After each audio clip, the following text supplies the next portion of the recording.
Oh, yo, I called you the other day. Oh, it's 10 o'clock. Hold on. Let me do it. It's 10 o'clock. All right, man. So just count to 20 and we'll be live. Okay. Uh,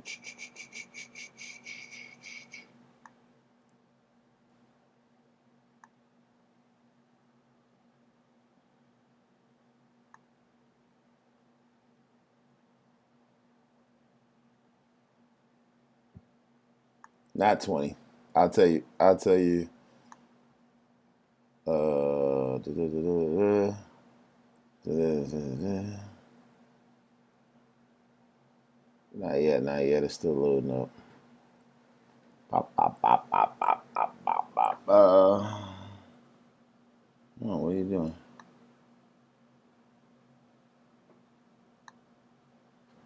I'm Count. kind of looking at Count the 10.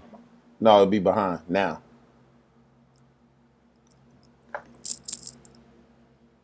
coming to you live via Skype. It's the Full Disclosure Show. I'm your host, Mo Morris, along with my partner, Mr. Rasul Sharif. As you can see, we don't have our third man in the building today. He's MIA. Yes, he is. We have been putting in this morning. Welcome you guys to our In Full Disclosure Show. If you want to talk to us, please check us out on ZenAct. Search All Access 660 and you will find any and everything you want to know about the In Full Disclosure Show. If you want to talk to my partner, please check him out at Rasul Sharif 660 on Instagram and on Twitter. If you want to talk to me, you can always check me out at Mo Morris 660 on IG and on Twitter. And if you want to talk to Breeze, even though he is MIA, please check him out at BreezeDBL on Instagram and on Twitter. And I promise he will get back to you, whether it's today, tomorrow, Right, right, right, right. but he will get back to you. That I do promise. Today is September the 6th. We have finally made it to September, man. These days are rolling by. How are you, partner? Ah, man, I'm good, man. And I apologize to all the people. Well, not really apologize, but I will explain to all the people why we are in the situation that we're in today. I'm attending one of my longtime friends' weddings on the road today. He picks Labor Day weekend for whatever reason. I have no clue, but I am in my two-star hotel right now, just just trying to get a little broadcast on, and so not to cheat a nation, but it's fantastic, man. Just I'm really proud of dude for getting this accomplishment done. He wasn't the guy. He wasn't the guy that you would think was gonna get married. So to see him at this place in his life is like really really a special thing. Not to sound crazy sentimental or anything, but it's really cool. And catching up with some people I haven't seen in years. His brother, his sister, they all live down this way. I'm in Maryland, by the way, so it's real real cool, man. And his wife to be is very cool, and her family's cool. So seems like it's a good thing, and it's been an experience so far. Today will be the day though. That's I've been in a bunch of weddings. I've been in a wedding with you, right? And I'm double digit weddings. I don't know how many weddings you've been in. So I thought I Yeah, probably close. right. So I thought I saw it all, and the this wedding here has let me know that I know nothing about weddings. This is my first wedding rehearsal breakfast that I had. We had a wedding rehearsal at 9 a.m. I've never done that. Um, Yeah, that's early. That's fairly early. but we've got somebody who's taken over the wedding planner from the facilities. The facility has a wedding planner, and then they have a wedding planner. Oh yeah, the facility wedding planner is irrelevant. So, and I'm doing some things that I've never done before. We are groomsmen slash ushers, and uh, it's going to be interesting. Our instructions. If you see me next week and I have a black eye, just It'll be fine. it could be.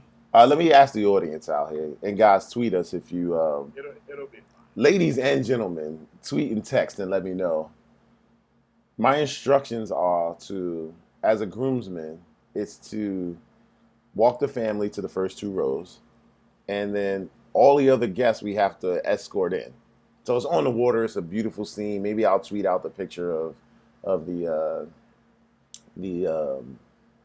the place that we're getting. Oh, slow down. That he's getting married. But then we have to walk the guest out. And my question to the wedding planner was, what happens if the guest has a companion? And the instructions are to walk with the young lady arm in arm, and then their partner is to follow us. I don't know how that's going to work out today, Mo. I'm not sure. It's gonna be fine. You sure? Anybody that's coming to a wedding is gonna be reasonable about it. They're gonna understand that you're just doing what was instructed of you. They're gonna see other people doing it. Don't worry about it. It'll be fine. What if she's what if she's gazing? That's not your issue. That's going to be her issue, Again, right? it's gonna be nobody's gonna act up as well. Let me not say nobody, but the chance of somebody acting up as well on a special day is very small. All right. So Well, it'll be fine. all right. I promise it'll be fine. So I'm a little It's worried. different. It's different, right? You never heard that, right? Um, Absolutely different. and and then there's some crisscross walking, so there's some coordination that needs to happen. It's a strange event. It's strange. So we've all right. So when you're going down the aisle, so I've been in weddings where you walk out with your quote unquote partner, and I've also been to weddings where you're standing next to the groom and the young ladies are walking out and they take their positions and then you walk out with them after the ceremony's over. Right. They've got us kind of standing. I'm gonna try to be descriptive. They have us standing across from each other in the aisle. So the young ladies walk out, and then you got to walk them down the rest of the way. So you're in the aisle. They walk into the aisle, and then you've got to walk them the rest of the way. But the side that I'm on, I have to actually walk around the girl when she gets there. So we're on both sides of the aisle. So if my back was to the seats and your back was to the seats and we were across from each other. So the woman needs to be on your left side because they stand on the left. I'm on I'm on the left side though, so I got to walk to her right after she gets down here. So I don't know if they got one of these dresses with something behind them, or I don't know. It could be tragic, but we'll see. I'll make it happen. You know, when the lights come on, it's showtime for me. So I absolutely make it happen. But it's strange, and it's gonna be fun. And let me tell you, Yeah, for the record, they're getting it started already up there. really. Oh my goodness, I don't know what this is gonna be today. I say, yeah, I got a nation to entertain, so I gotta leave y'all. It's all good. But that's my week, It's so gonna absolutely be fun. yeah, it will be. And they're all very nice people, so it should be a good time. You gonna be back in the building next week? Bro, I will be in Jersey by 3 o'clock, 3:30 at the latest on Monday. I, I hate driving.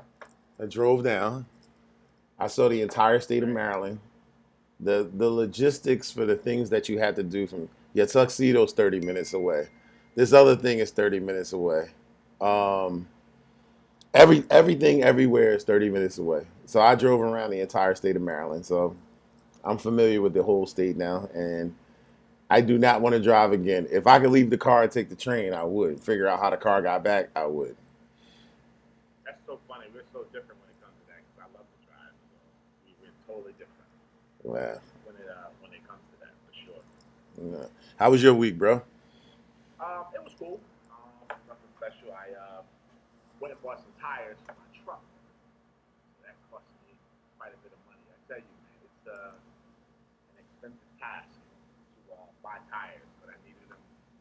Other than that, the week was fairly light. Nothing crazy going on. Kept it low profile and stayed out of trouble. That's it. All right. So Mo, quickly. you might have to turn your volume up a little bit. I'm getting a few text messages. Yeah, I'm getting them to it. I'm trying to figure out how to do it. So as we speak, so I absolutely am trying to work that out. So wait, they can only hear me? They'll be all right then. It's all good. Yeah, I'm absolutely trying to work that out right now. So All right. maybe we should go to a break and then come back and let me try and figure out how to do it. All right, and you guys will get to see the transformation of me as a bum into me as a tuxedo because every break I will add another tuxedo component and be dressed for this wedding because we're out of here at 12:30. I'm really putting it on the line for the nation today. Just want to let you know that. We'll take a 3 minute break. There'll be no music on this break. Hopefully, next break you'll get some. And we'll be back in 3 or 4 minutes. Mo, text me if you got some problems. All right.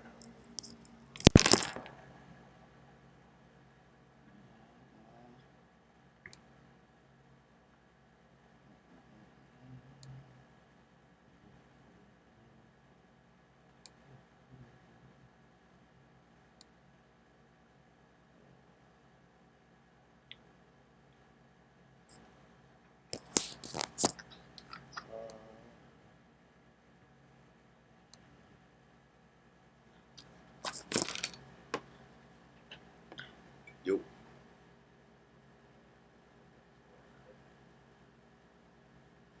Yeah, you can try that. Oh, yeah, I'm trying to do it on the side as well.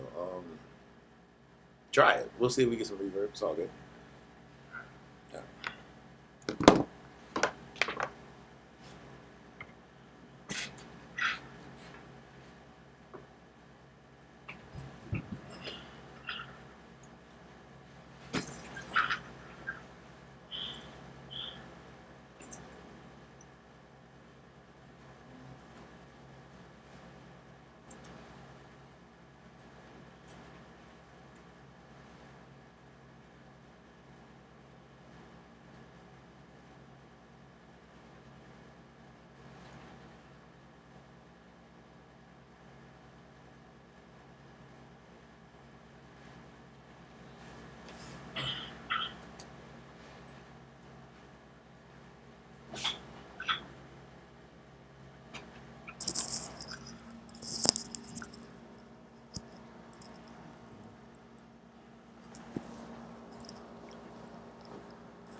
14 minutes after the hour, back to the full disclosure show. As I sit here and I watch my partner change into Batman right in front of my eyes. Yes, yes.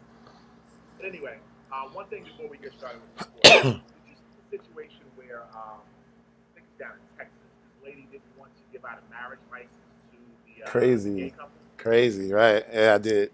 She's in jail now, right? Yeah, they put her in jail. They held her in contempt of court. Now she's a county clerk, and I get it, but why wouldn't they just fire her? She's probably fired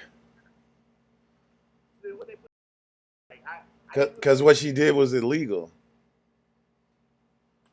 it's illegal or she didn't do her job. It's illegal, I'm sure. It was weird to me. I was like, how come they just didn't put her in jail? I don't know. It was a weird. It was a weird. It was a weird situation there. Definitely. Yeah, it was definitely crazy. So I was just like, oh well. But anyway, I wanted to bring it up. Let's get into some sports. Um, this week, we finally were able to get our situation settled with the Deflategate stuff.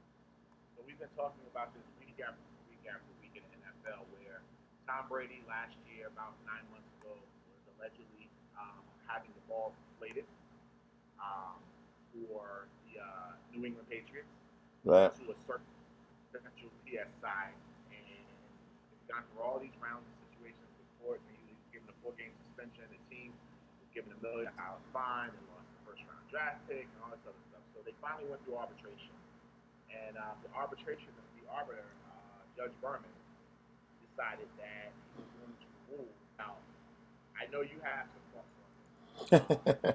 As Tom Brady now does not have to do a 4-game suspension. He's going to play immediately. So everyone's running around talking about how the NFL lost this and how Tom Brady won and he's been vindicated and all this and that. Tom Brady hasn't been vindicated. So let me hear what your thoughts are on the situation. Okay, so I don't think that let me just get this out early. I absolutely believe that there was some knowing by Brady. I'm not sure if I'm not I'm getting crazy text messages. I'm sorry. I'm not sure if he instructed those guys to underinflate the ball because it wound up being one ball in like point two, whatever that is, the psi. So my guess is he says he has a particular ball that he likes, and he will Right. he will ask those guys to get the ball to where his liking is. It was so close to the line that I'm like, it wasn't an egregious difference. So Okay. if he actually instructed the people. Now, I think that I think that as we talked about it before, I think that I said to the people that he should have came out and said, you know what?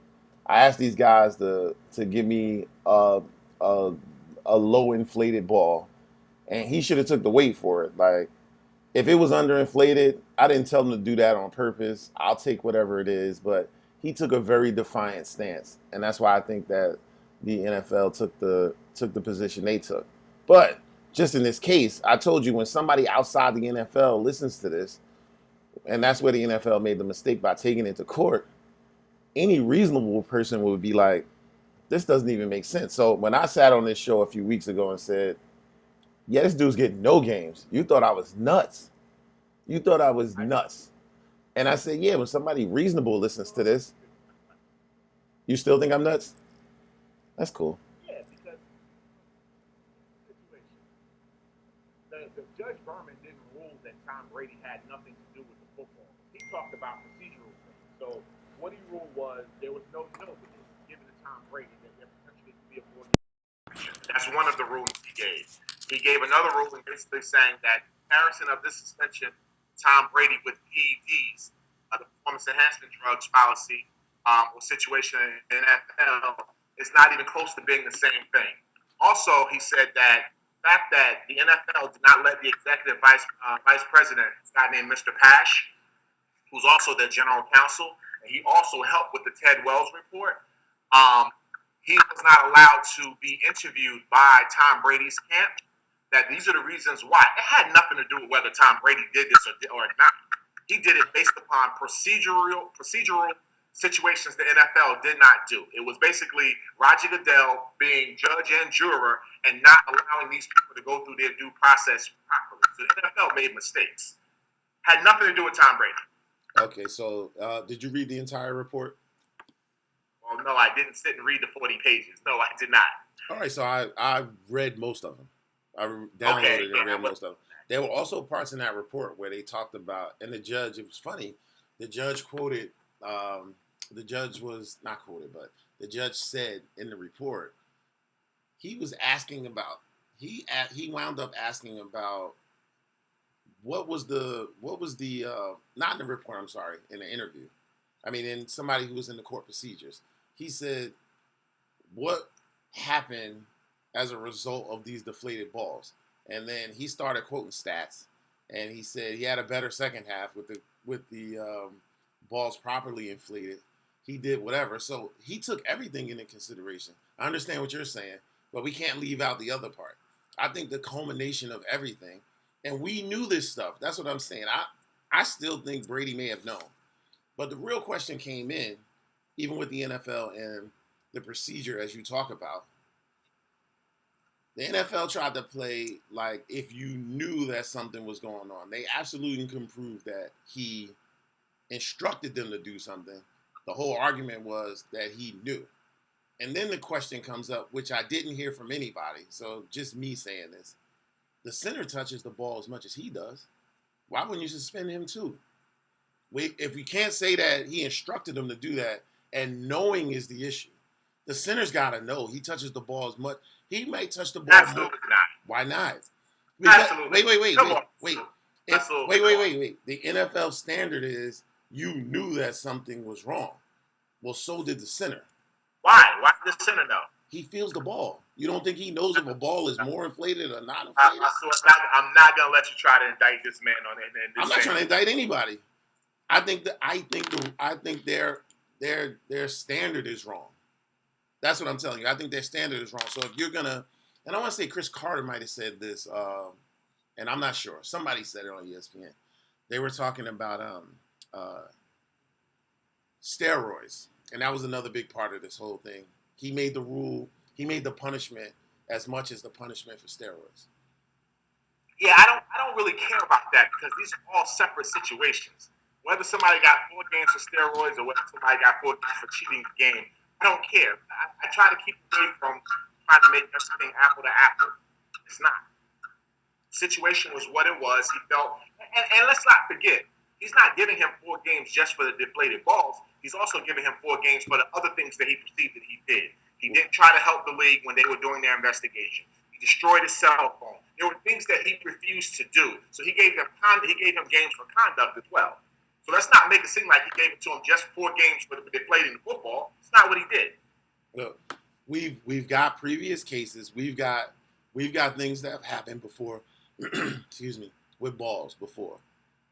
None of these things carry the punishment that he was going to get. So even the beginning of it, if you said something happened, everybody else who's manipulated balls has gotten $25,000 fine. I get it. So why are you giving him?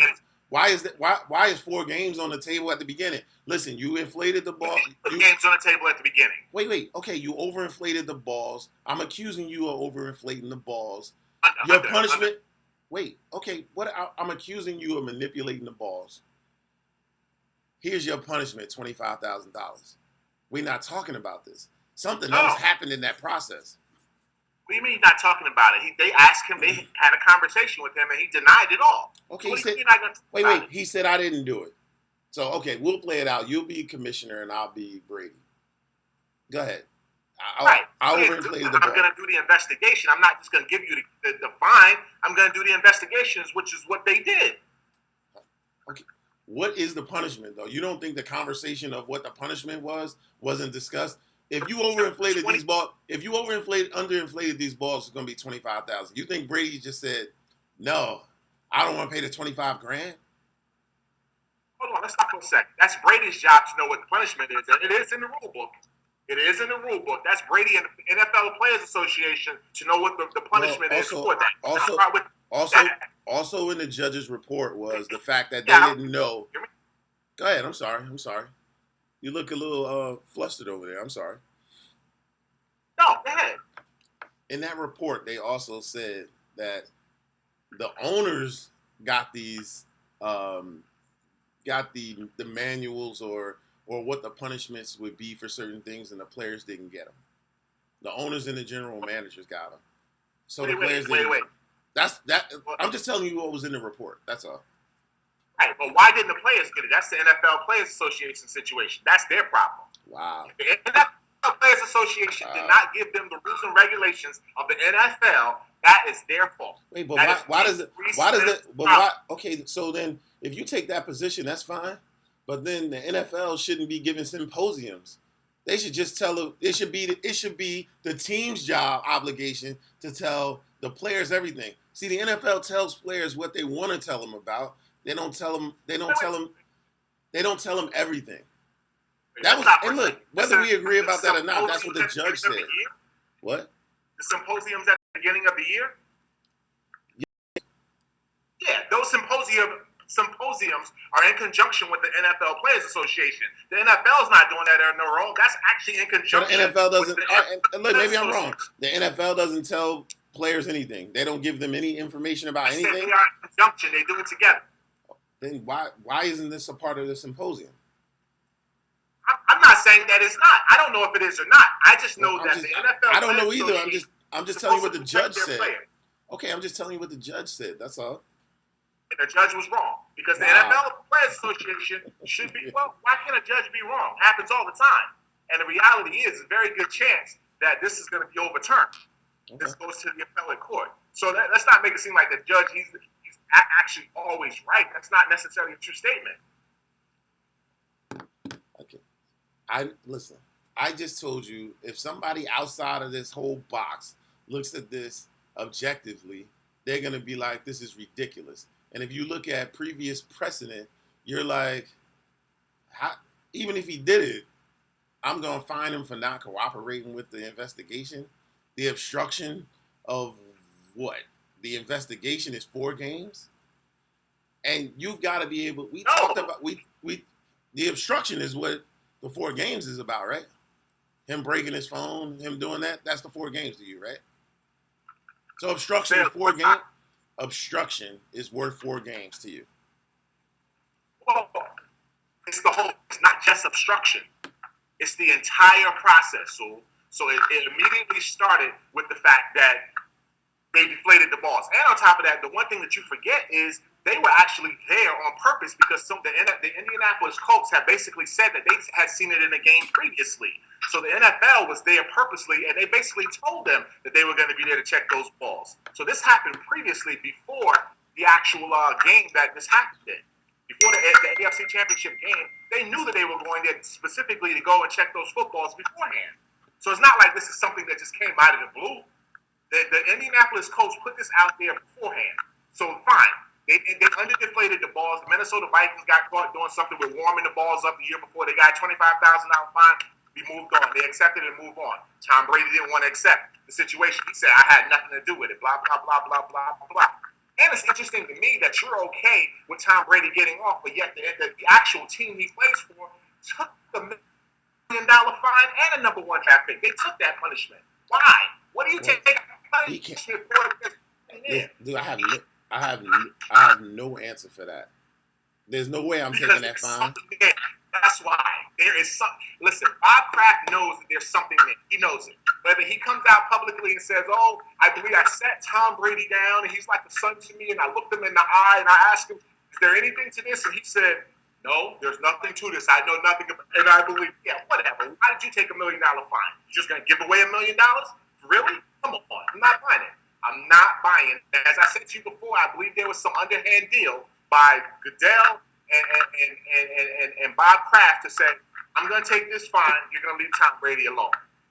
Reality is, I truly believe that there was something there somewhere, and it didn't happen. Okay, so all right. So let me be clear. I'm not going to speak for you since you're here. I just want to be clear. You think that Brady would have?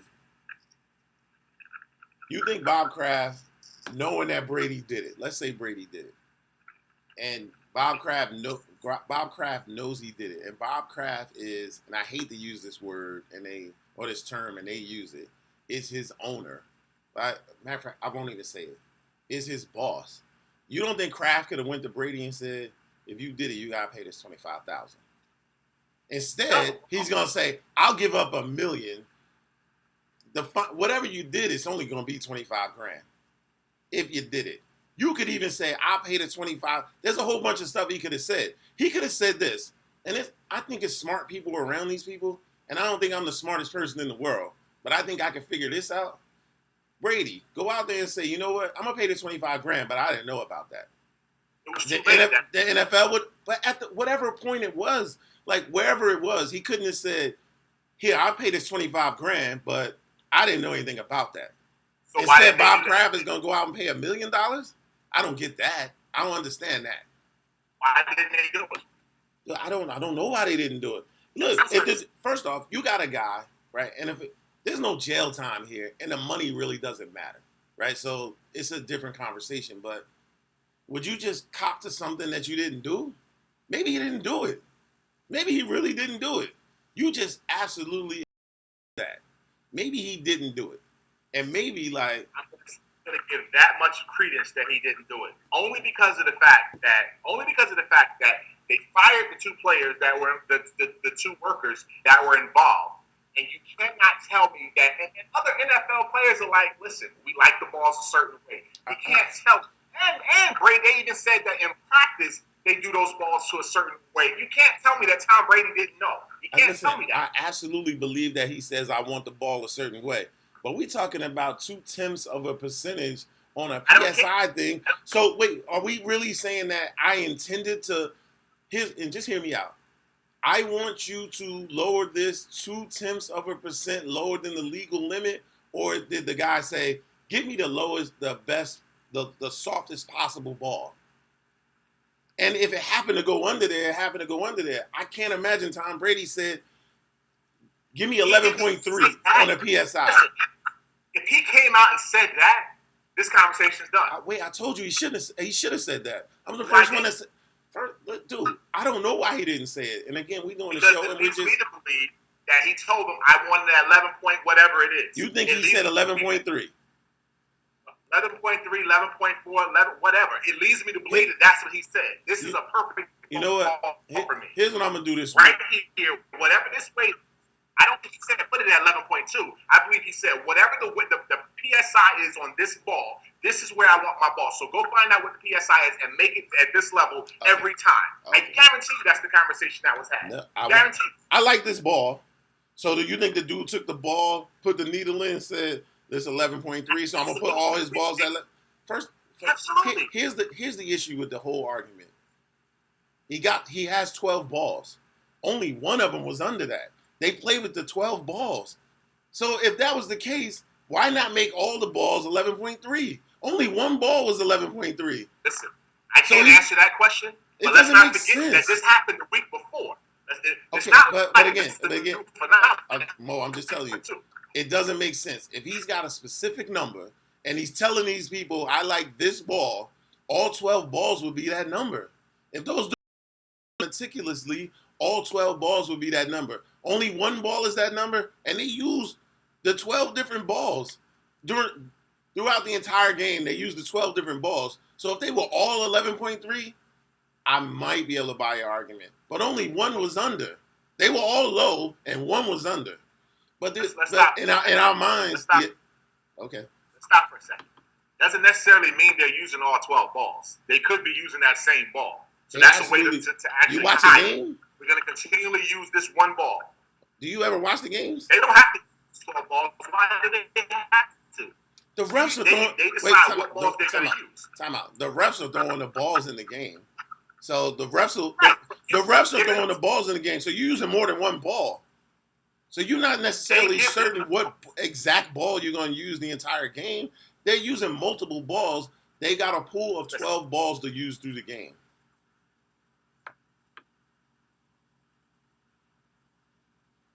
All right, coming up next, he's got me charged up over here.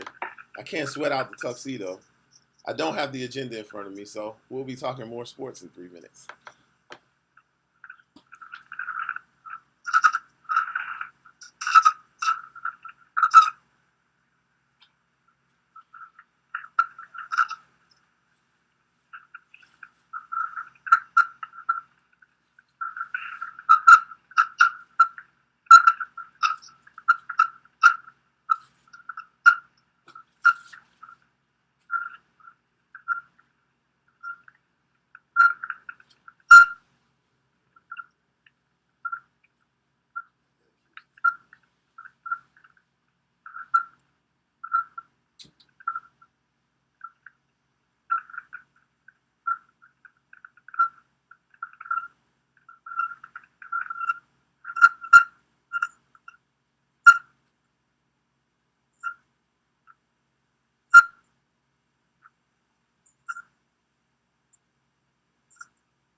She sent that a while ago.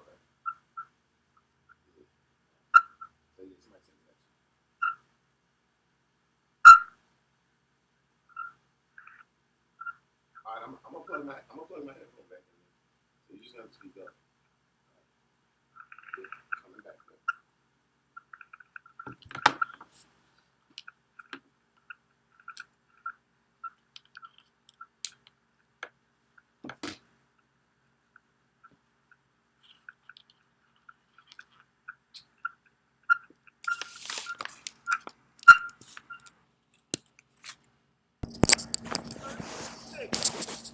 Minutes after the hour, back to the Football Disclosure Show. We are back. Good. I know we were going back and forth, and we're not going to agree on this. I truly believe that Tom Brady is not football. I truly believe had he accepted his fine or came clean in the very beginning, we wouldn't have this situation. I do believe at the end of the day, the NFL is going to win this. It won't matter. Tom Brady's probably going to retire. This is probably going to be locked up in court for the next month. And I'm not going to say he's going to retire next year, but they say it could be up to 2 years that this could actually go through the whole court system. By then, he may be retired. So it's going to be interesting to see how it ends up working out. Look, man, I think that I really believe that he had I think that he asked for balls, soft balls, and I think that I can't imagine that. And what I'm gonna do this week when I get back is try to make a call and try to, if we can't get a former NFL quarterback, we'll get a former college quarterback, and we'll ask him the question of, if I gave you a ball, could you tell what PSI it was? Because I don't think people can do that. And look, that's not my profession. I don't know. I could tell you with a basketball, this basketball needs some air, or you should take some air out of this basketball. But I could not palm a basketball, squeeze a basketball, and say, this is such and such and such PSI. I just never believed that. And I think that's what the judge essentially was saying. Like, unless you really believe this dude said, inflate this ball, if it was egregiously low, can somebody tell the difference between 11.5 and 11.3? That's probably the question that I would ask them. And if you can, I'm wrong. I can't imagine that you could. I don't know if somebody really has that much knowledge of it that they'd be able to tell that. So let's ask a professional or somebody who's done that, at least collegiately or professionally, and then we'll get the answer. Because I think the both of us are assuming that. So, I'm not sure.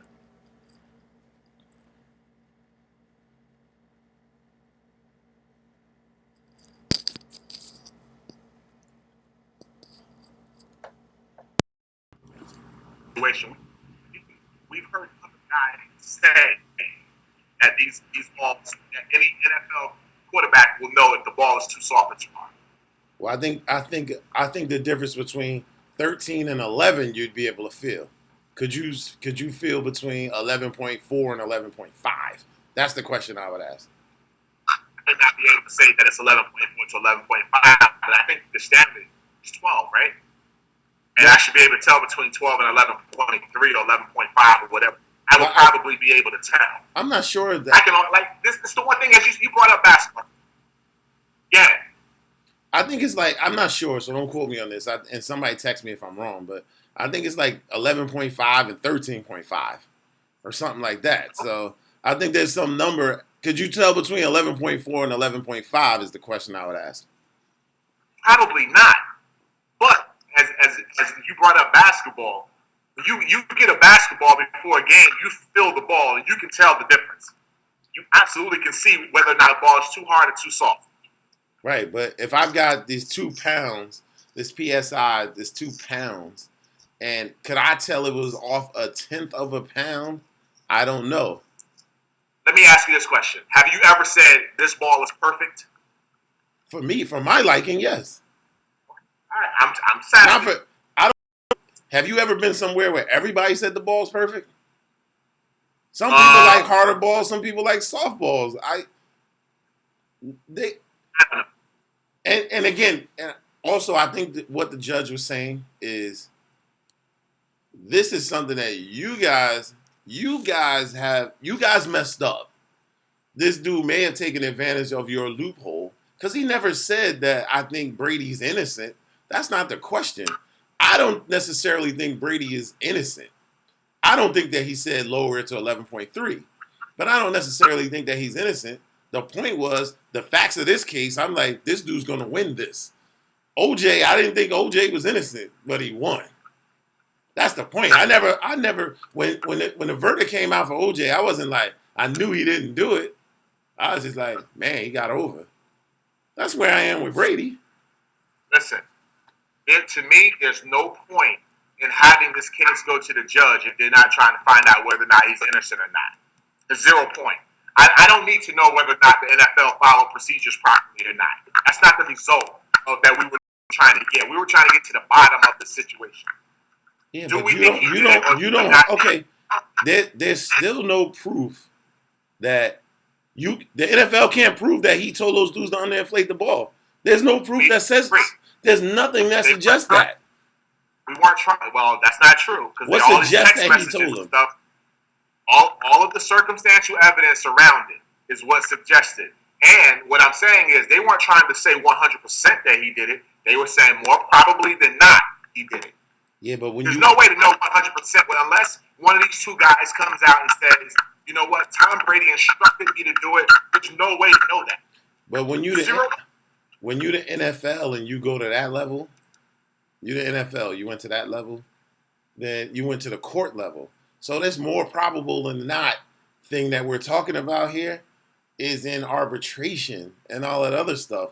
It's not in court. So the NFL took it to court. So you better be more probable than not in court. NFL didn't take it to court. They took it to court. No, the NFL absolutely took it to court. That's wrong. No, they took it to court because they gave out suspension and they said we're going to go to court. Dude. What the NFL did was went and made sure the court happened in New York and not in Minnesota. I will almost promise you the NFL is the one who took it to court. Why would the NFL take it to court? They ruled on suspension. And that all the legal analysts now are saying, why would they have taken it to court? They did. I've watched the entire day, and I'm pretty sure the entire day I heard the NFL took it to court. Think about this logically for a second, Rasul. The NFL said, Tom Brady, we determined you're getting a 4-game suspension starting week 1.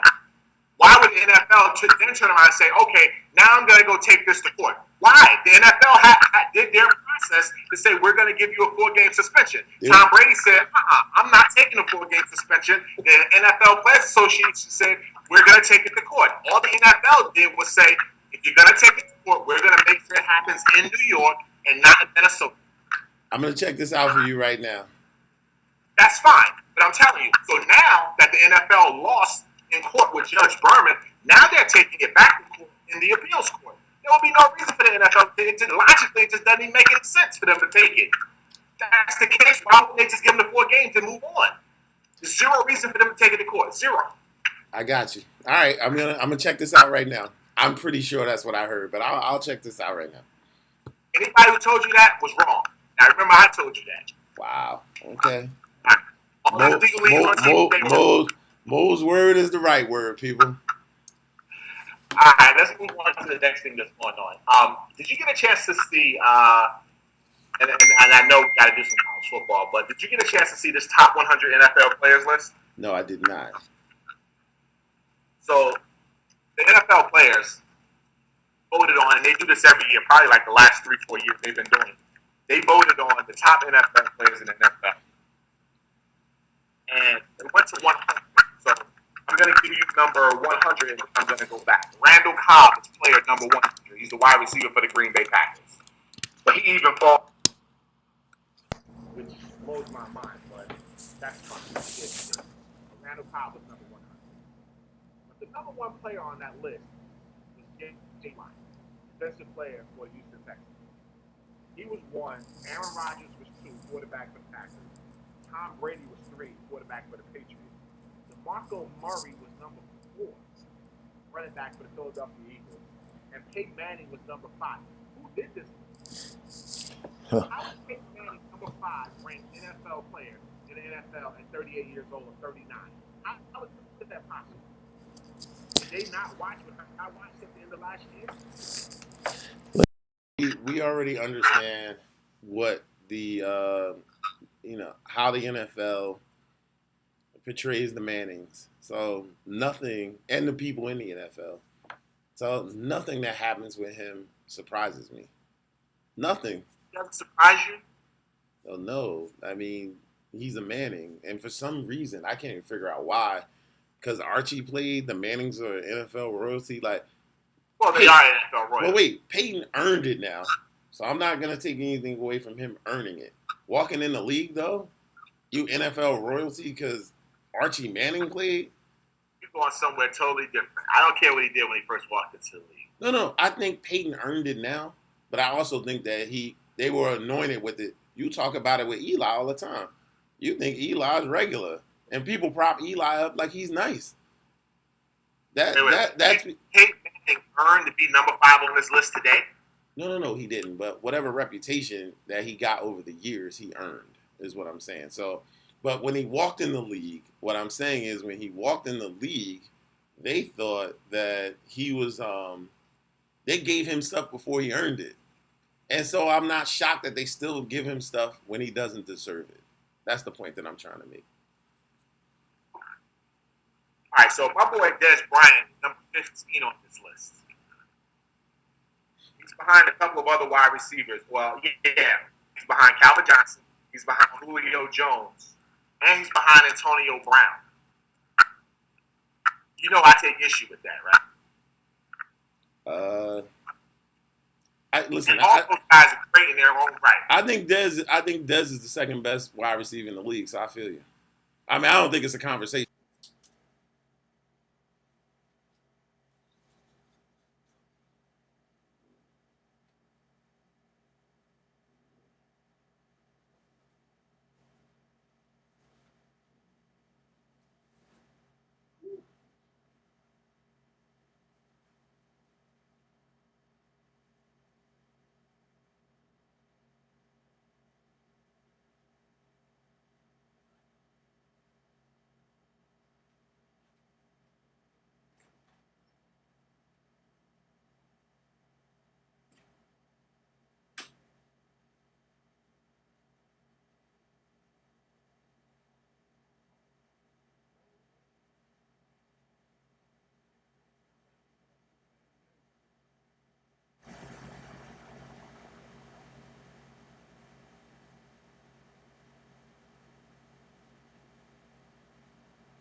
That's gonna be crazy.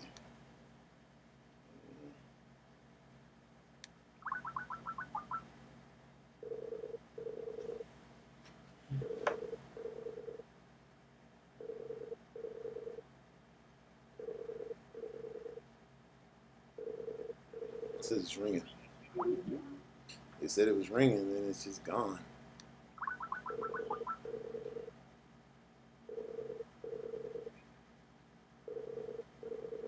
Oh, now it says you.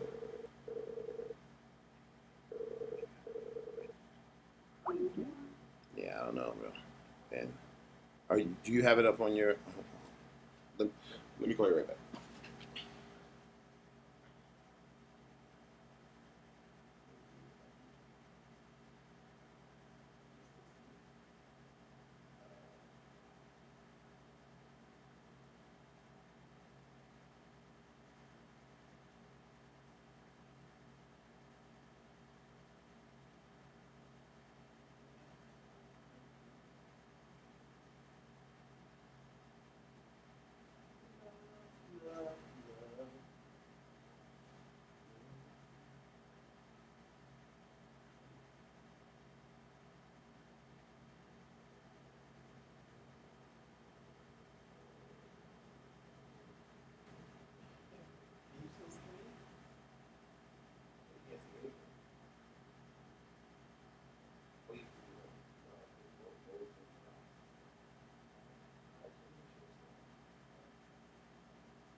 Please hang tough with us. We're, as you can hear, we're trying to re-Skype in Mo. He's having some major issues over there. I'm not sure what's going on. So stand by for a few, please. Thank you.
Yo, you hear me? So,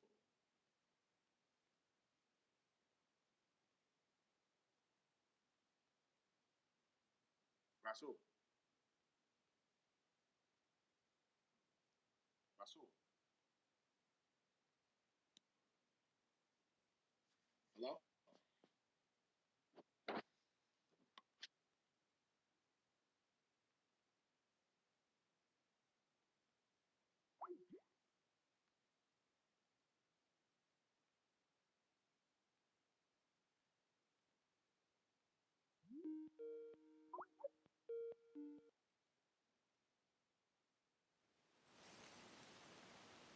Yo.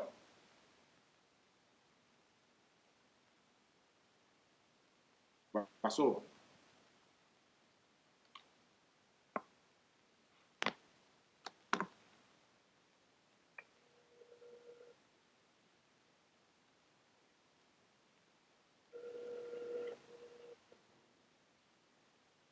Rasul.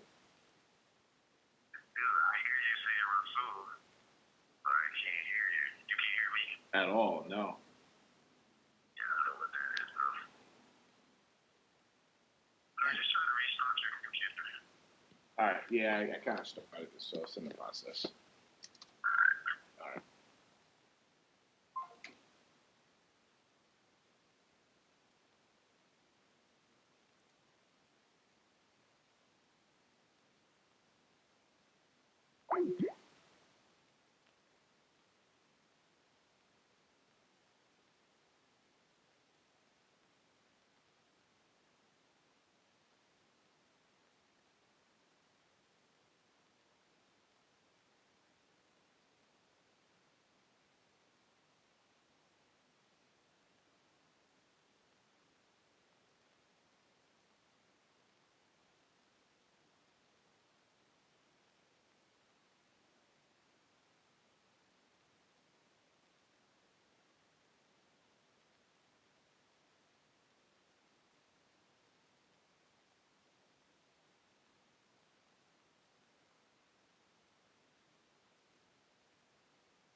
Mr. Sharif. No.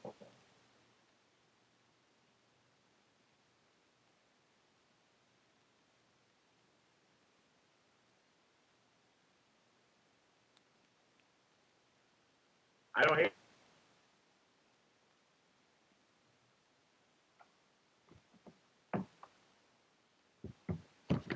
Can you hear me?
Yo,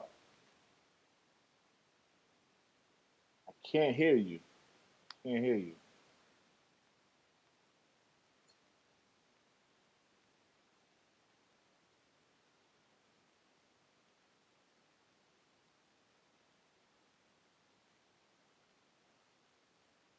All right, now I hear you. Hear me?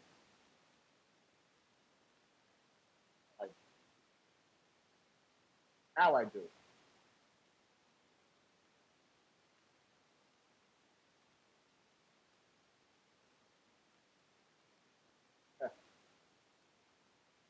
It's funny. You know what? I'm on my phone. I downloaded my phone really quickly because the computer wasn't working. So I'm on my phone now.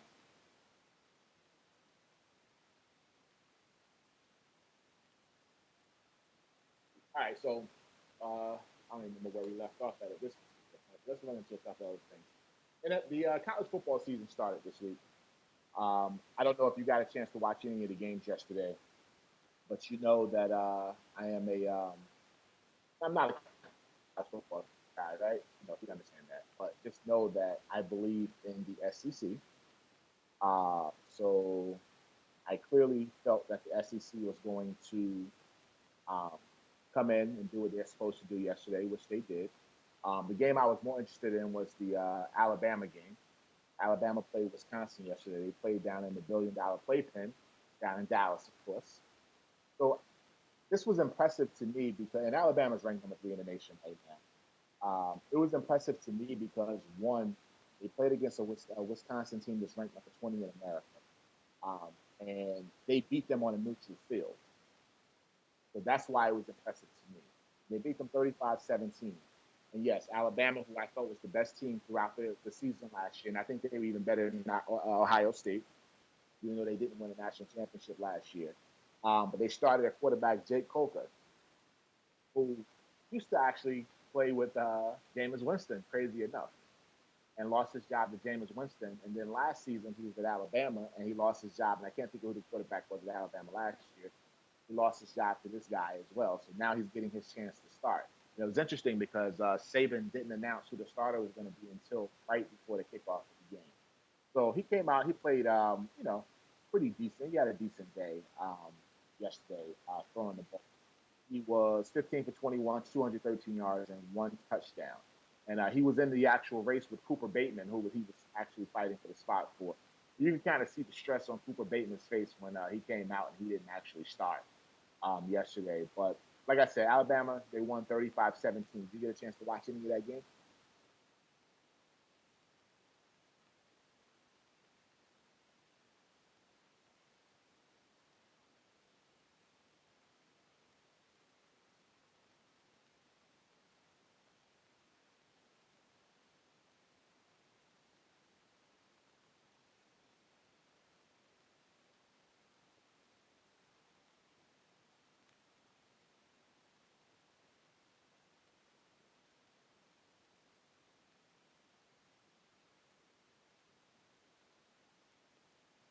Well, no, that's not true. That's not true at all. But I just felt that. Go ahead. Yeah, that was one. The lot. Yeah, I'm not gonna say it was one game. That's the thing about college sports is you only play one game and that's it. If you don't play well that day, you lose. Then everybody just assume that you weren't the best. But they dominated basically all season long. So, in Ohio State right now, they're ranked number 1 in America. I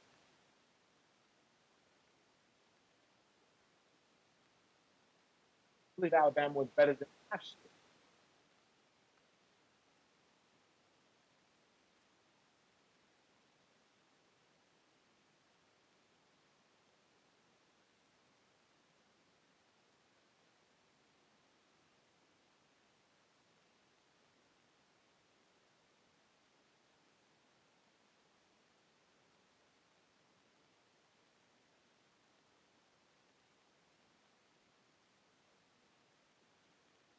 Well, time will tell when it gets to the end. I just believe Alabama plays a tougher schedule um, than Ohio State, obviously out there in the Big Ten.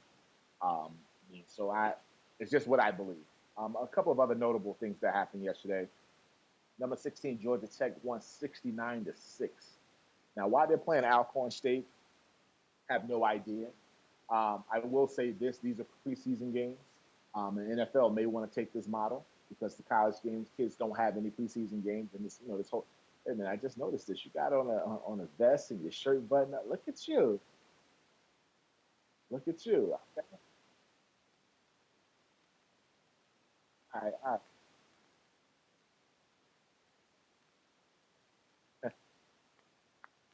right, all right. Number two, TCU, they won 23-17. So they had a struggle. They went down to Minnesota and won 23-17. I'm sure that's not what they expected, although the game was on the well up to Minnesota. And I guess it was it's a good test for them because it's a road game. It's the first game of the season, and it's a Big Ten opponent. So it wasn't like they were playing against Alcorn State, or a school of that nature. So they actually went and had a pretty decent game. Michigan State, ranked number 5, they had a slight. They jumped on Western Michigan right from the very beginning. It was 20-7 in the first quarter, but Western Michigan actually played them even the rest of the game. They played them completely even. Michigan ended up winning 34-17. What other notable sports I wanted to talk about? Northwestern upset number 21 Stanford yesterday. Now, that was a big, big win for Northwestern because typically Northwestern sports are not ranked that high or rated that high because at the end of the day, it's really more of an academic school. So was Stanford. Yeah, but Stanford actually gets quality athletes there. I mean, because it's California. Who wants to go up to Northwestern? Wow. Wow, what? Let's just keep it 100. What it is. Boy, It's just... we could never take this show on the road. Minnesota, Chicago, you play all those cities out. Well, not Chicago so much, but Minnesota, yeah, I mean, really. Wow. Ole Miss, go ahead. I have nothing. Shout out to my people in Chi-Town. I love y'all. Yeah, I have no issue with Chicago. Never been, but I have no issue with it, except I won't go in the winter, but that's another conversation. Ole Miss, they beat Tennessee Martin 76-3. I just don't fathom how they play these schools. And they pay these schools money. Tennessee Martin probably got $500,000 to $1 million to come to that game. So I understand why they do it, but it's just not a fair thing in my opinion. It's just not necessarily fair. Auburn beat Louisville. And Louisville's supposed to be actually pretty good in the ACC this year. They're not ranked, but Auburn's number 6. And if you just go through the top 20, and I don't know if you have, and I really didn't go through it that thoroughly, you're going to see a ton of SEC schools. You're going to see a ton of them, just for the record. Look, man, we really don't know anything about college football till about game 4. And like you said, it's the preseason. So it's funny how people put a lot of credence into, if there's a big upset, it was Northwestern. It's like, wow, over Stanford. But then somebody else is the preseason. So I won't take, and I know it counts. I mean, every game counts in college football. So not like Stanford had a chance to be. At 21, you're not getting, it's real hard to get to 1 or 4 from 21. But, I mean, is that really who Stanford is now? Or is it, like Temple beat Penn State yesterday. Well, Penn State's program is finished for now. I don't care if it's finished or not. Temple's never supposed to beat them. I don't care if it's finished or not. That's not supposed to happen, period. So, I mean, is that who Penn State is? Temple's better than Penn State now? I'm not sure. Now, if this happens in week 9, then I go, maybe Temple's better than Penn State. But week 1, I'm not sure. And that's all I'm saying. Another notable, Florida State, they ended up winning. They started their post-Jameis Winston era yesterday. They're ranked number 10 in America. They beat Texas State 59-16. But I brought it up because Everett Golston, you scored it back for Notre Dame, if I'm correct. Am I accurate with that assessment? You are. He transferred down to Florida State for his 5th year, I guess it is. He had a pretty decent day. He was 19 for 25, 302 yards, and 4 touchdowns. And again, it's Texas State. I'm happy to see the young man actually getting another opportunity to potentially get to the NFL. I don't know if he will or not. I'm not the biggest evaluator of college football players, but I'm happy he's having another opportunity on the big stage. So Florida State, went from Jameis Winston to another guy who has performed pretty well overall in a major college institution. So, he probably will do okay there. So I was happy to see that. Right. No, and I'm happy for him as well. I don't think he's that good of a quarterback, but No? I think the year, I guess it's 2 or 3 years ago now, the year that Alabama whacked them or something in the national championship game. I think that Alabama still would have won, but it would have been a more competitive game if they had a better quarterback. And I think he's okay. He's not going to the league, dude. You can forget that. He's absolutely not going to the league. Okay. Well, I don't know, so that's why I said I'm happy for him if he had another chance. So, best game of the day was the BYU Nebraska game. Did you see the Hail Mary that BYU threw? I did not. Oh, you have to go and look up the highlight for that. Quarterback for BYU, Tanner Magnum, threw a Hail Mary at the end with no time left on the clock. And it was caught by Mitch Matthews, a 42-yard pass, and they ended up winning 33-28. Otherwise, they lose. Wow. And it was interesting because, they teach the players when there's a Hail Mary, knock the ball down. And there were like 5 different defenders around this one receiver. And nobody attempted to really knock the ball down. They were kind of playing the receiver, not the ball. And he absolutely caught it. Barely in the end zone. I mean, he barely caught it in the end zone. He was right over the line. And it was interesting because after the game, the coach was so happy that they were waiting for him, and the players were waiting for him in the locker room right at the door. And when he came around the corner, basically they picked him up and carried him across the top. You know how they at a concert, right. You kind of body surf. Right. He surfed throughout the locker room. Nice. He was so happy. Nice. Yeah, but they ended up losing their number one quarterback, though. That was the backup who threw that pass. Wow. Their starting quarterback is actually out for the season probably. So that was a sad part of that situation, but they did win. But think about Nebraska on the other end. That probably ends any hope that they had of really doing anything major this year off of Hail Mary. One play. It's crazy. Wow. It's absolutely crazy. Crazy. And the last thing about college football I wanted to say was Ohio State, as I said, they play Monday night. They play at Virginia Tech, which will be a tough game. Going to Blacksburg to play, it's going to be a tough situation. It's not easy. I expect Ohio State to win, but it won't be an easy thing. And from my understanding, the coach said that he's going to try and play 2 quarterbacks in this situation.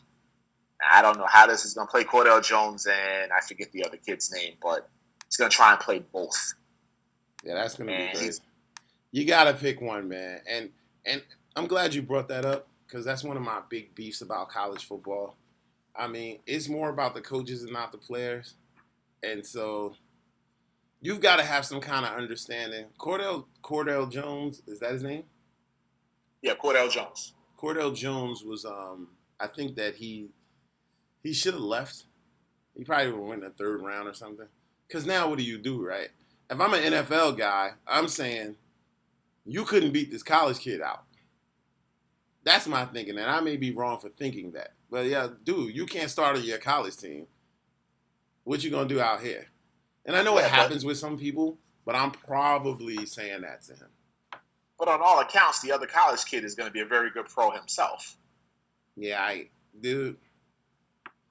It's 30 starting jobs. You can't tell me 2 of them on the same squad. That's all I'm saying. Well, they may not be starters. They could be backups. I mean, you think about it, there's usually 3 quarterbacks on every team. I got you. For me, strike while the iron's hot. The point guard from Syracuse that you hated, we've never seen him again. He got out of there, and we won't. But okay, he got out, win the 1st round, 3-year guaranteed contract. Good to go. Who's mad at him? I'm not mad at him. You mad at him. You think he's stealing. Whoever drafted him should be mad at him. And I understand it from his point of view. Yes, it was the smartest thing he could have done. But whomever it was who took that draft pick, they probably should be looking for work. Because he's probably playing in the D-League at this point somewhere. And it's where he's going to be probably all 3 years. Wow. And then he's going to be released. Well, let's just be honest. He's going to be released. And he will go to somebody else's camp, and he might try to tag on. But 5 years from now, he'll be overseas. Wow. Let's just keep it on him. Wow. Just be honest about it. Wow. I like that, Mo. I like that. I like that on the ledge thinking you got there. Like it. Just saying. But speaking of quarterbacks in the NFL, so there was a big debate this week on whether or not Tim Tebow was going to actually make the cut for the Philadelphia Eagles. They obviously had their roster cuts yesterday. They had to cut the rosters down to 53 from 75. And the Eagles, prior to the final cut, the Eagles traded Matt Barkley to Minnesota. So everyone assumed that paved the way for Tim Tebow to be the third quarterback behind Sam Bradford and Mark Sanchez. Yeah. Well, Chip Kelly threw us another bone, another deceiving situation, and he cut Tim Tebow yesterday. Yeah. Is this the end of the Tim Tebow experiment? It should be. Is he 25, it 26? So what? It should be. And that's, look, man, he can play ball. We know these guys. We know a bunch of these guys. Playground guys who could go. They just can't be in the league, though. For whatever reason. He's a football player, but he's not a quarterback. It's just basically So he should have accepted a different position. He should have been an H-back or something. I don't know if he could have done that well, though. That's what I'm saying. I'm not sure that you're not putting him at H-back. He's going to be one of the best H-backs. I'm not saying that. But is he serviceable? Would he make somebody's roster as an H-back? I haven't seen him do it. Tight end. I don't. He has the frame for it, right? Yeah, can he catch? I don't know. I never saw him catch a ball. I couldn't tell you that. Well, hopefully that's the end of that whole saga, because he catches more attention than Serena Williams gets, which I just don't understand. But that's just another whole conversation. I'm on this whole Serena bandwagon right now. But I'm glad that situation is probably over. Another guy who I'm not the biggest fan of, down in Washington, Robert Griffin III. There was a big situation with him this week where it came out that Washington management is split. Essentially, half of them want to keep Robert Griffin III, the other half do not. The one that matters, who's the owner, Daniel Snyder, wants to keep him. And lo and behold, they did not cut him yesterday. Now, it was a surprise because he has a roster guarantee that for next season, if he gets hurt this year at any point, that roster guarantee kicks in and they owe him $16 million. So why do you keep a guy on your roster who lost his starting job to Kirk Cousins because the coach came out this week and said that Kirk Cousins was going to be the starter? Why do you, I don't know what you did, but you just changed everything. But and it's static. Is that better? But why you would keep this guy? I don't take risks. He loves him. He's got to be better than Kirk Cousins. I missed it. I'm getting static. Say it again. He's got to be better than Kirk Cousins, right? I'm not catching what you're saying. I'm sorry. I'm not sure what you did, but all of a sudden, all I'm getting is static when you talk. All right, it's break time. So let's take a break, and we'll be back in 3 minutes.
Can you hear me?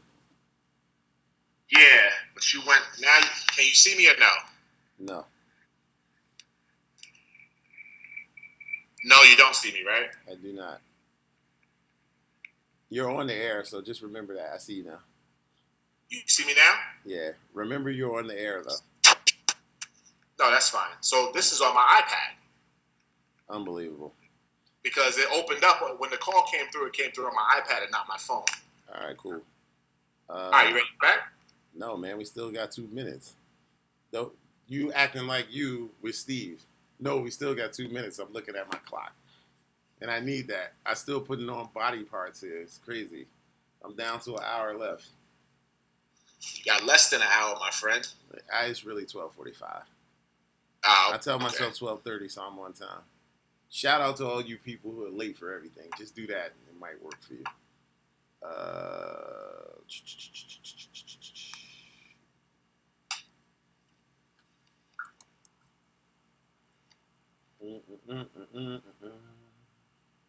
Now let's just see if I can get our pictures back up.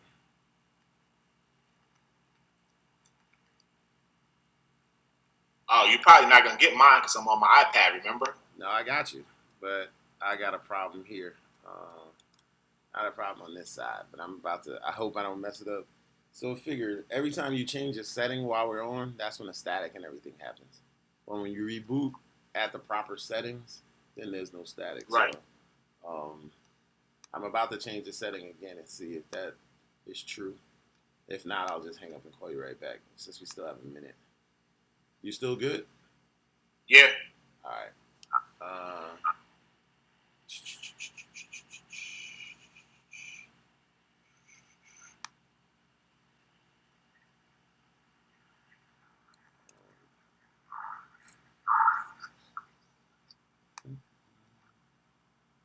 There you go. It's actually working. Yeah. Okay, people, you got Mo back now. You guys are out there while we were on a break. It took me 30 minutes to get Mo back, but you can see him again. So, for all you people who believe that Mo is visually appealing, he's back. How about that? I got to put on another garment, then I'll be ready. It's a clip-on tie, bro. You know I got issues with this. Aside, it works. Yeah. Not about me today.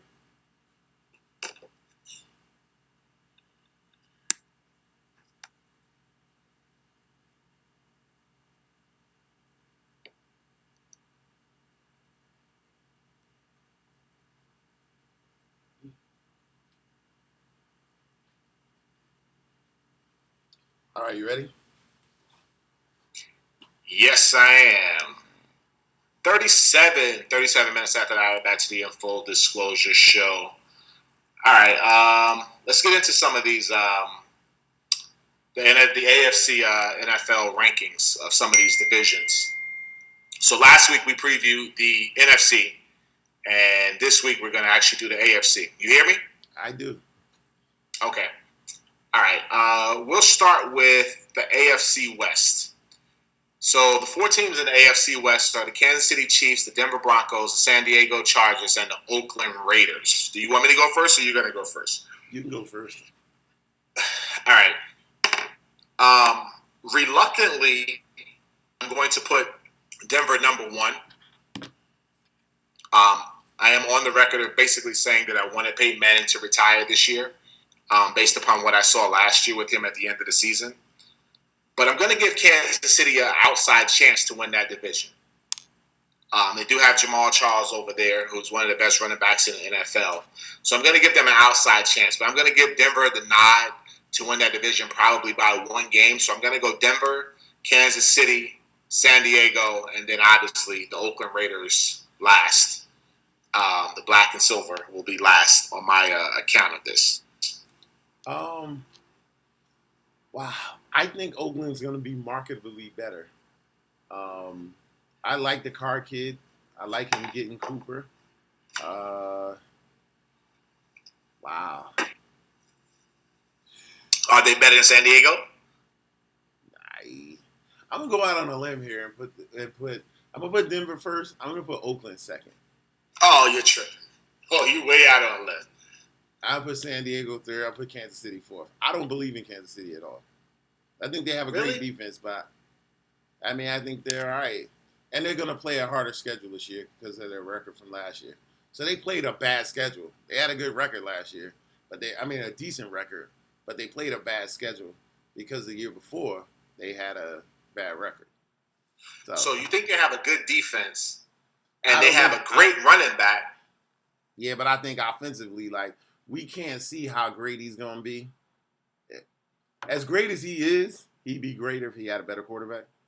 Alex Smith's the quarterback there, right? Yeah, who's afraid of him? Yeah, but he's steady though, right? He doesn't make mistakes. He's not gonna beat you though. I'm not saying, but that's not his job. That defense's job is to beat you, and then the other side is to make sure that Jamal Charles gets what he needs to get done on the offensive side. So I'm not looking for Alex Smith to beat me at all. Wow, I can't believe you put Oakland second. You put them above San Diego? My surprise squad, brother. You got to go out on a limb. You like to pick chalk. I'm not a chalk guy. Well, no. Last week I went out on a limb and I said that the Bears were going to be second in that division. Oh, good. Well, that's because you got a man crush on somebody. Jay Cutler, you got a man crush on that clown. I picked the Bears to be second in that division. Hey, let's get your boy back on the show and find out what kind of clown Jay was. Who? Who's the running back who came? Oh, Kasim? Yes, let's get Kasim Green on there. Yeah, he's down in Tampa this year, so we absolutely got to get him back and see how that situation is going for him. Back with Lovie Smith, so that's good for him. Yeah, it's definitely good for him. All right, number 2 on this as we go through the division, the second division, AFC South.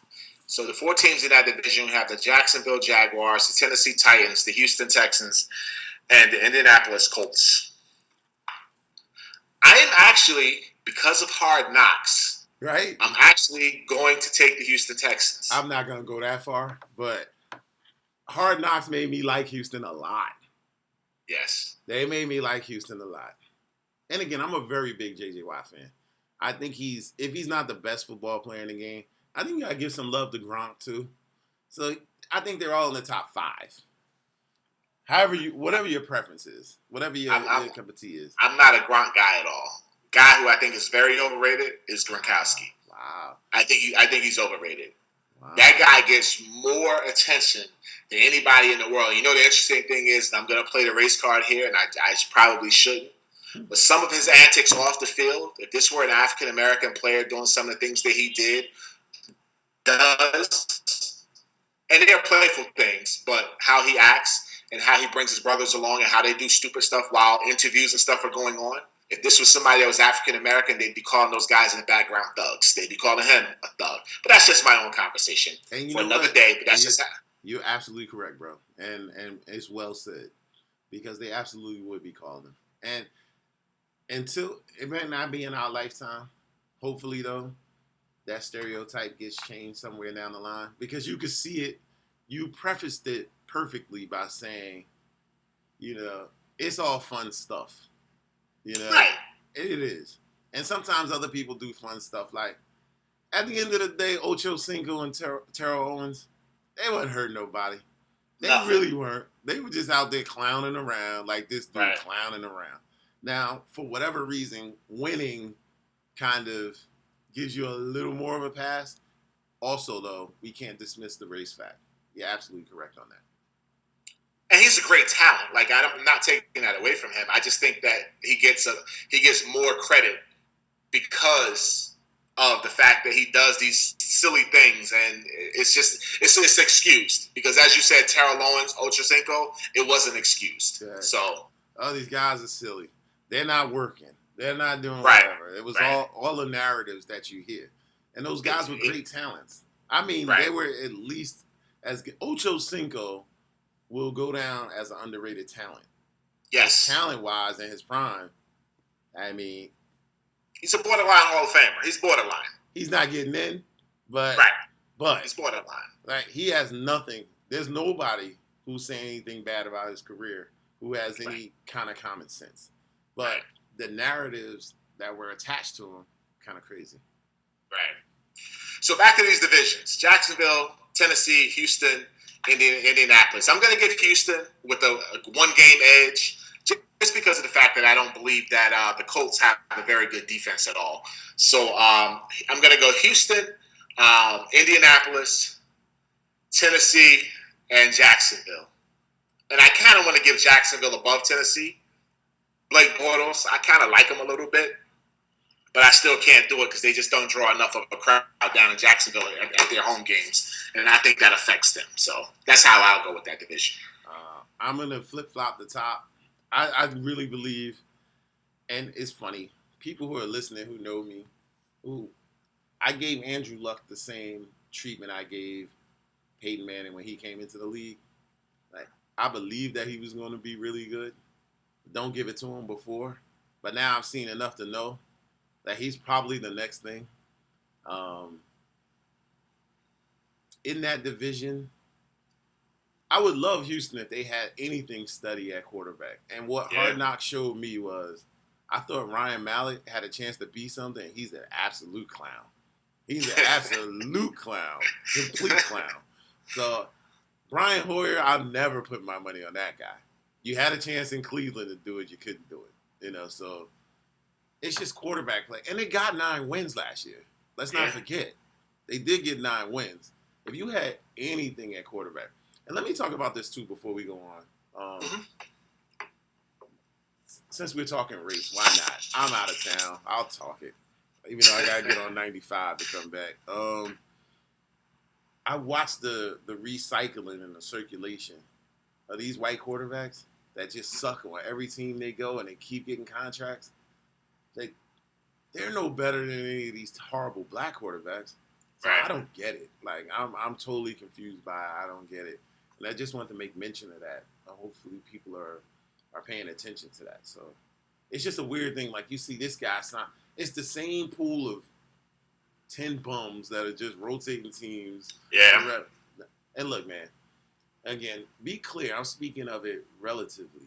So yeah, when I call somebody a clown, a bum, they're in the league. So they're NFL players. Right. I get it. Right. You're an NFL dude. So when we talk about sports, and I think I can talk for you saying this, when I'm like, oh, he's a bum, he's a whatever, like, he can go out there and get me the business. So let's be clear about that. It's relative to the guys he's playing against his peers. Right. So let me just make that clarification. But you see these same 10 guys, man, getting signed. Like, you got 13-year journeyman dudes that never did anything but he's a great locker room guy. He's whatever. These black guys, when they get in the league, if they don't make it, they out. It's very few. Very few. And we should probably look at this maybe before next week to find out how many third-string black dudes there are. Yeah, how many could there be in the league? How many backup quarterbacks are black guys? Well, I know one. I know one where it is Buffalo. We're going to get to Buffalo in a minute. E.J. Manuel will definitely be one. Okay, you got E.J. Manuel and Tyrod Taylor, which is crazy. Okay. Tyrod's going to start, though. But E.J., I think, is going to be the third. Right. But actually, he's going to be the backup because they just got rid of Castle. Right. Okay, so yeah. Just in that conversation, you're like, I got one. It's 30 teams. You're like, I got to go to one. Right. And we might find some, but not off the dome, not off the top of the head. We're not finding that. So, I don't know. So what are you doing with the bottom of that division, Jacksonville or Tennessee? So you got Indianapolis, Houston. Then what are you doing? I'm take Jacksonville. You are going to do it. Okay. I'm going to take Jacksonville. Okay. I like Bortles service. He's good. He's going to be all right. He's going to be okay. Yeah. I could actually see your list coming out exactly the way that you said it. I couldn't go against any of that. And exactly how you said it could easily come out that way. It's not one of these things I'm definitively saying, like, you can't make me bet on this. I just wouldn't. So. All right, the next one, AFC North, the black and blue division. We got Cincinnati Bengals, the Cleveland Browns, the Baltimore Ravens, and the Pittsburgh Steelers. I'm going to go with Pittsburgh. I'm going to go Cincinnati. I'm going to go Baltimore, and then Cleveland. Wow. I'd probably flip-flop Baltimore and Cincinnati. Why? Cincinnati won that division last year, if I remember correctly. Okay. I like Flacco more than you. So I probably would, but let me go back to the race thing and be fair. Flacco, Blake Bortles, same guy. Go ahead. Wow, really? All right. I'm just playing, but All right. Let me do some reverse racism here. How long they gonna give Marvin a pass over there? Marvin's been there 13 years. How long I is think. he gonna get a pass? Because he's getting a pass, right? He's getting a heavy pass. So why are we out here complaining about the plights of black people? And I'm the main guy out here talking about it. Marv is getting an absolute pass.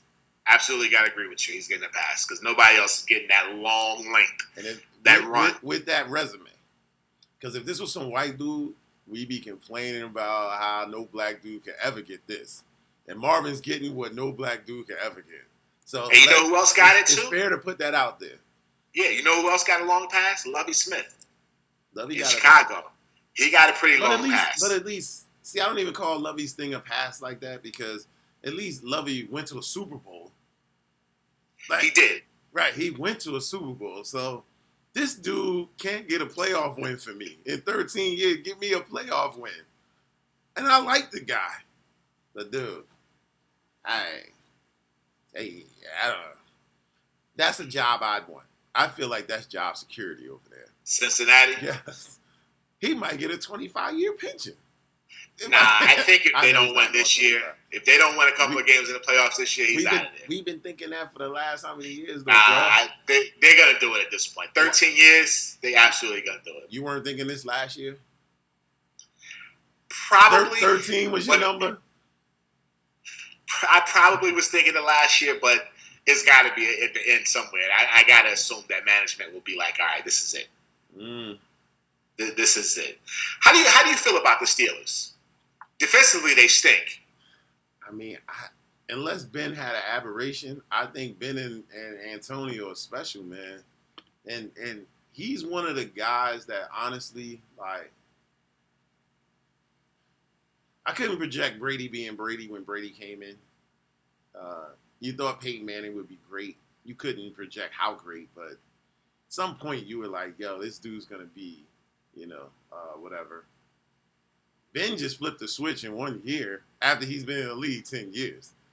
If this was baseball or something, we'd be talking about you need to do a steroid test.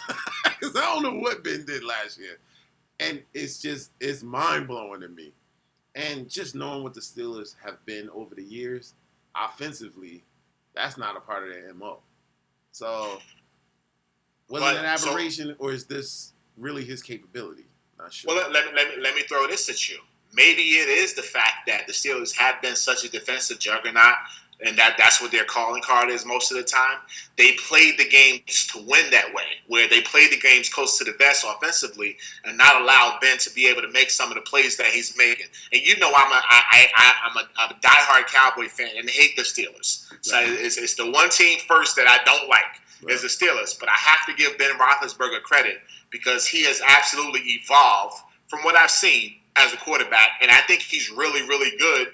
And he won his 2 Super Bowls before he became as good as he is. Right? So I don't believe he really was the reason they won, especially the first Super Bowl. He was terrible. Absolutely. Second one, he played better. But I don't believe they won those Super Bowls because of him. But I do believe as a player he's gotten better. Now, is it because defensively they're so bad now that Mike Tomlin, the head coach, says, okay, we got to change this offense and open it up, and we're now seeing what Ben can really do. And that's the thing that makes what we do difficult. And one of the reasons why I'm like, always trying to reserve comments sometimes. Because 2 years ago, we would have said, Ben can't go out there and throw for 5,000 yards. Look at that guy. He only wins because of the defense. Now you took the leash off of him, and we see that, oh, wow, he got the leash off. So sometimes we wind up comparing players who put up numbers to players who don't put up numbers, and we don't factor in circumstance. So the circumstances didn't call for Ben to do this. I didn't know Ben could do this. I'm totally shocked to find out. I never in my life, I would have said to you definitively 5 years ago, Ben will never lead this league in passing. And then he's got a passing title, I guess if they call it that. So, and I don't know, man. I don't know. Well, we're gonna see how he does this year, and that will determine a lot. So back to this division. So you got Wait, Pittsburgh. hang on 1 second. Hold that. Let's take. We did miss our last break. We only got 6 minutes left. Let's take a 2-minute break, real quick though. Somebody is knocking on the door. I think it's house. Okay. Give me 2 minutes. Okay.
They own you around here, brother. All right. Sorry about that.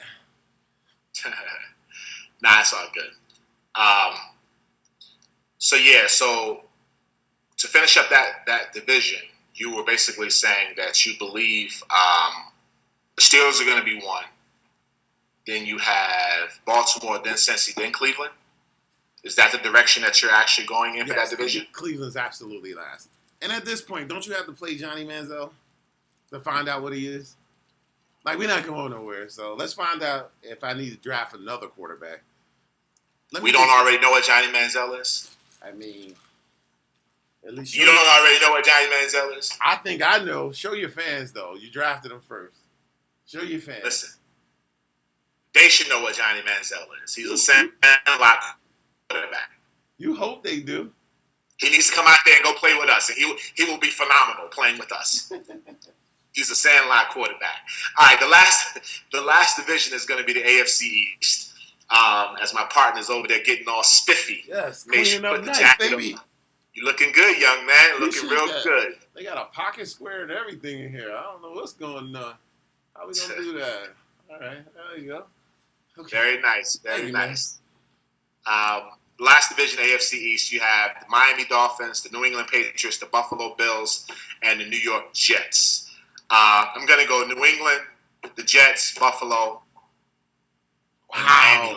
You got the Jets over Buffalo. Wow, you got Miami last. Ooh. Yeah. It's a tough division this year. That division is good. That division is very good. It's good. Wow. But I'm not a Tannehill guy at all. I'm going Miami. I'm going Jets. First? I'm thinking about putting them fourth. Last? Geno Smith is going to be back. And I think Geno Smith is going to actually help that team. The quicker Geno comes back, the worse they're going to be. If Geno was here now, I would put him last right now. I think Geno's a bum, relatively speaking. Is he any different than Ryan Tannehill? Oh, he's absolutely. What? Go look at Tannehill's numbers. You don't like the For guy, what? you don't like him. They're not in For the what? same. They're not in the same class. Yeah, they are. Same They're not in the class. same class. If you don't like the dude, that's fine, but they're not in the same class. Tyrod Taylor, I think they're going to win with their defense up there, but Tyrod Taylor in Buffalo, It's either the Jets or Buffalo last. Miami's going to be second in that division. Easily. That's something you could book. Okay. We got to write these things down on the wall. Yeah, next week I'll make sure I have them up there. Right. Listen, my brother, you're looking good over there. Appreciate it. Thank you. I hope you enjoy yourself this evening. Yeah. Let me tell a little story before I go. I know we're up against the clock. I told you this. I told a few people this privately, but I'll say it publicly. The young lady I'm walking with, really cute. Let me not say cute. She's grown, right? All these people are so young. I'm like, attractive young lady. Very nice. She's a pretty girl, but her personality is like really over the top. She's real cool. And while we're doing our trial run, she says, I'm going to be taller during the wedding. I told you this, right? So, Right. talking about her heels. And I was like, yeah, me too, because I'm having my shoes on. So she felt some type of way in a cool way. So I see her last night at the, they had a kind of like a hospitality hour or something at the hotel because we're all at the same hotel. And she's with her mom and she says, I don't even think that she said this on purpose, but it was the funniest thing ever. She was like, oh, yeah, Ma, this is my walker right here. Like, the old dude, I'm the walker. And I don't know if she said it on purpose. It was brilliant, though. So, Well, you'll know before the day whether she said it on purpose. And those girls are kind of nervous, man. You see them walking around like they Really? edgy. I think we got to walk some people out and then go party. Great day, but we'll see, man. Listen, man, be safe. Absolutely, Have fun. brother. Enjoy yourself.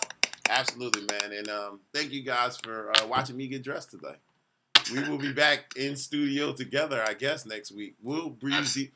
Let's tweet out, where is Breeze DBL? Hashtag, where is Breeze DBL? Anybody got live pictures of Breeze DBL, send them in. Who knows where he is? Knowing him, he could be anywhere. He could be anywhere. That's true. Anywhere. So thank you guys for listening and dealing with the technical difficulties. I think we got it worked out now, though. No static? No issues over there? I got some static, but it's not terrible. Okay. I can deal with it. Maybe we don't have it worked out. But we will be together next week. So see you guys next week. No fully disclosed today unless you're ready to mix it up for them. Nah, I'm not ready for that. You're not ready to wiggy? Nah, not yet. All right. Guys, have a very safe week. Happy Labor Day. I keep getting them confused. Memorial Day and Labor Day. Happy Labor Day. Everybody be safe, and we'll see you next Sunday. Yep, later.